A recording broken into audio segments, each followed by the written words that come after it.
How's it going, guys? I am Christopher McGee. I am the owner of Halcyon Real Estate, and I'm affiliated with Keller Williams in their Salt Lake City Market Center here. And this is the real estate numbers. Every week we look at what happened in the previous 7 days. We track 7 specific numbers to tell the story and hopefully track the trends of what's happening in the Utah real estate market. So let's check out these numbers. Also, yesterday was Christmas, so I hope you guys all had a happy holiday.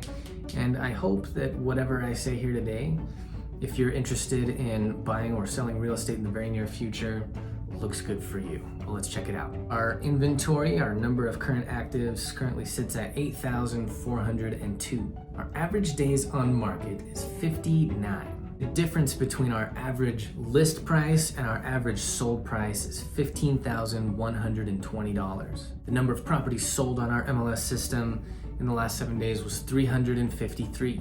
The number of properties that we have under contract are currently sitting at 4,336. The number of price reductions we had last week on properties was 308. And finally, the number of properties that were canceled or withdrawn or expired on our MLS system as of the last 7 days, that number is 356. All right, so what's the take on all this? The big things for me continue to be our inventory, which has now continued its trend of down 2 to 300, and this last week it was 300, down 2 to 300 every week since Halloween. Halloween we were at 10,338, and now we're at 8,402. So that continues to come down. As inventory comes down, demand will go up because the commodity has gone down. And so generally speaking, inventory going down tends to be in favor of a seller. The fewer things there are on market, the more you can charge for what you have on the market. A big change in the average days on market this week, and I'm kind of going to chalk that up to the holiday, but the days on market average did jump up by 8 days. So we went from 51 to 59 from the week prior to this week, and while it's noticeable, for now I'm going to chalk it up to the holidays, and we'll see what that looks like in a couple of days, in a couple of weeks rather.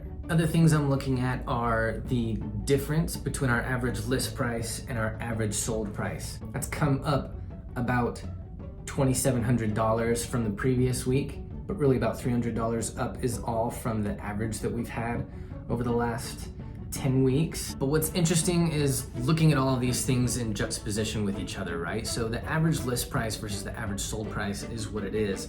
But when I compare that, when I put that into the context of the number of price reductions that we had last week, price reductions have just shot down. 308 is by far the lowest that we've had it in the time that I've been doing this, just these last 10 weeks. And that definitely is going to mark the smallest number of price reductions we've had, I'm gonna guess since like May, certainly since June. And what that tells me is some stabilization happening in our market.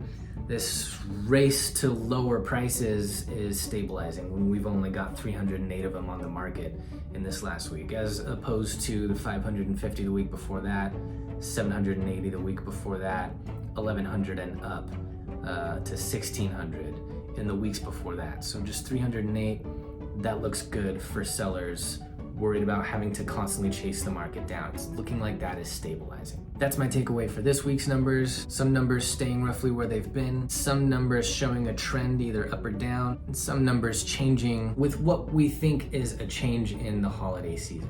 Again, I hope you guys all had a good holiday. And if you want to track Utah's real estate market, this is the best way you're gonna do it, unless you're a real estate agent actively looking at these numbers every week like I am. So if you find value in knowing what the Utah real estate market is doing, maybe hit that subscribe button, and I'll see you at the same time next week. Have a good one.